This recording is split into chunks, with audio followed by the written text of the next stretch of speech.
that the United States and India have a unique partnership where we can do more to combat this climate crisis together than almost any other two countries in the world. That might sound self-serving for the U.S. ambassador to India to say, because that's where I work, here in India, on the U.S.-India relationship. I'm an American. But don't just take my word for it. 3 weeks ago, when I was in Washington, D.C., in the Oval Office, the President, with the Prime Minister, said that this was one of the most consequential. In fact, he said it was the most important relationship that we have. I can rest assured tell you no U.S. President has ever shared that with a Prime Minister of India in the history of our two democracies.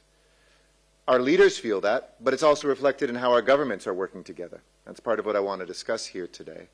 Our governments are working closely.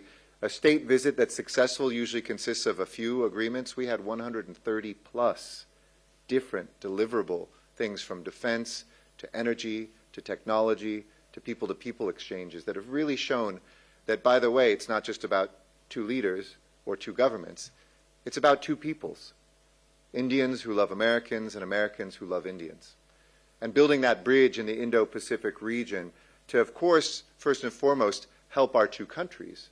But I do believe when it comes to something like climate, which is borderless, we're going to be able to help the world together. And the U.S.-India relationship boils down to one word: trust. And trust comes from real friendship.